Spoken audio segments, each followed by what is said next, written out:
Hello, everybody.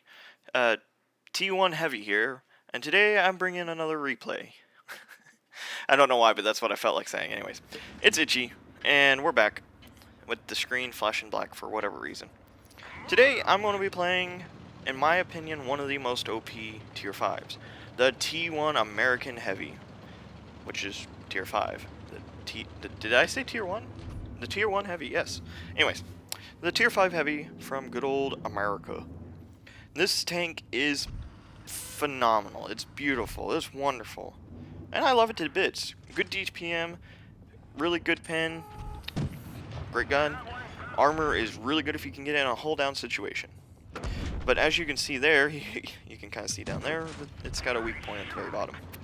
And that's what I'm going to be aiming for. So I take up a hold down position here on Copperfield. Sorry. Should have said that at the beginning, but hey.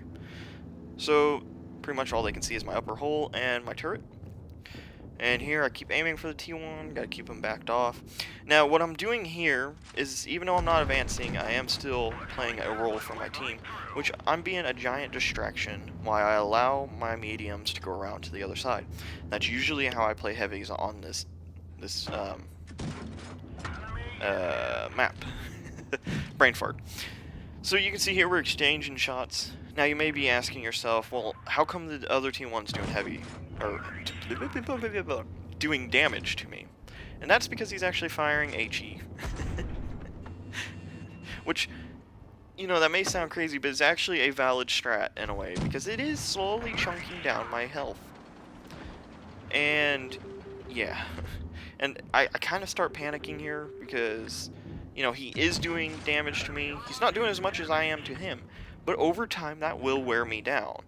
And I not only have one heavy, but I have two, and I'm not going to count the B1 as a heavy, okay? The B1's only a heavy if you're getting like a tier 4 matchup. Otherwise, it's kind of like a glorified medium. The AT2, though, however, is, and that hurt. That went through my gun mantlet, I think, so I'm pretty sure that was a premium round. Here I shoot his track, and I actually pin him.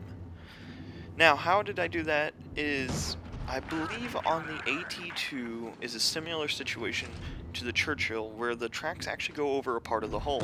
And oh boy, oh, okay, gotta stop the commentary, we're getting rushed here, folks. So, T1 rushes me. I quickly dab the 2 key. I gotta take care of him. I don't care if I'm dabbing him. I shoot him once, run into him, take him out. Uh-oh, here we go, another one. We got the AT2 coming at me. So I drive towards him, I try to angle my armor, I run up to him, smash him. I got him blocked, hopefully he can't find my lower plate and pin me. And oh boy, he tracked me. And the B1's kind of distracting me, but I don't care. I need to take him out. Done, okay. Phew. And then finally, B1. Whew! Buddy. Wow, did anyone else see that coming out of there? Man, I had to, like, hold the brakes on the commentary there. That just came full force at me. They're like, get him now! They just whew, rushed right towards me. Luckily, I was able to escape the situation. The B1? Yes, the B1 by far was the most terrifying opponent coming towards me in that moment. What am I saying? No, he wasn't. The one in this situation that concerned me the most is actually not the AT2, despite the AT2 having superior armor and being a pain to take out. His mobility sucks, and the T1 can actually outmaneuver it. It was the other T1 that I was getting concerned about.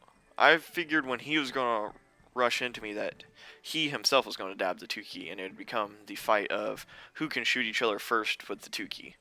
And yes, I do use the 2 key. You can hate me if you want, but it's a part of the game. I was not expecting them to come to me like that, but it was well played to the enemy team. That was good. Having all 3 people come at me, that was a good play by them. I guess what happened is they had assumed that I was by myself, which was a great assumption. You know, no one else had showed up on the hill next to me, so who's to say that there wasn't a T1? Now, sometimes that could be risky because the bush sometimes harbors a TD. But this game, it didn't. It was just me. So, them coming at me with such aggression like that was actually really good. However, I didn't back down. So when they came at me, I had 2 choices. Back down, back off, and try to survive the situation, or go full force. Well, I know my T1 is pretty good, and you know what? The team's coming around the back. What do I have to lose? You know, so I rush them. I rush them too. You come at me, I'll come at you. Well, I'll get up in your face. That's what I do. I'm a very very aggressive player, like extremely aggressive. And sometimes that's not good because I get myself into stupid situations and end up dying. Um, but you know, in this case, they came at me. I knew what I had to do. I had to hit the 2 key. There was no way I was getting out of that without hitting the 2 key. Um, I did that, which did cost me some credits, but hey, I came to win. And I tore up the T1. He's got DPN and the better gun than the AT2. So I tore him up, got rid of him. Then it was down to the at AT2, the AT-AT, the AT-AT-AT-AT-AT. Sorry, I got like Star Wars stuck on the line or something.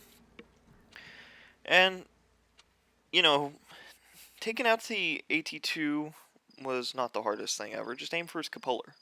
You don't even need premium to aim for his cupola sometimes. On certain tanks you do, but in this case I didn't. But I may have still had it dabbed the 2 key. Like, once I dab the 2 key, it stays on until the situation's done. I don't care. I don't care. Serb can have the credits. You know, I wanted to win. I want to win. And as you can see by the scores here, they didn't do very much damage against me. And in a way, I kind of feel bad. I mean, these guys, well, they're not the best, but they're respectable. You know, and they came up with a good plan. Rush me down. I mean, the AT2 is a pretty respectable player. Both of them are. And the B1, well, the B1, he doesn't deserve any hate. It's a B1. B1 struggle with just about anything. It's one of my most hated tanks. But the DPN on the B1 is really good. But it was a respectable play by these three. They saw the situation, and they rushed me, which you should do. It just didn't pay out. Because I'm a scumbag and I dabbed the 2 key. But I came to win. I don't care. Anyways, hopefully you guys enjoyed this T1 review. I know that these are a little bit strange and odd. You know, I'm not the best when it comes to replays. But I don't necessarily come here to just do reviews. I come here to have fun. I love this game, you know, and I'm trying to get better at it. And I'm not gonna, even though I may sit at a good win rate right now, I will not say I'm a good player until I'm a tier 10 and I can keep my win rate at about, you know, let's see, what should I set the bar at? We'll say 57. If I can get up to tier 10 and keep my win rate at 57 wins, then I'll be happy to say that I've become a unicorn. A unicorn. A unicum? A unic... Whatever they're called. A unicum. I may have my head in the gutters here, but unicum sounds a little... a little odd. Anyways. But yeah. That was this replay. Hopefully you guys enjoyed. I'm ending off on this screen. You know, with the crazy camo on this tank. Now, if anyone's wondering, I am a free-to-play player. I just have played a couple missions and got some gold. I've watched a crap ton of ads. I mean, I've probably watched so many ads that I've probably at least lost 20% of my brain power to the ads.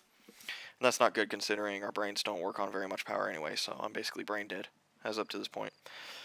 Anyways. Oh, excuse me. That was disgusting. I'm sorry. I'll see you guys in the next one.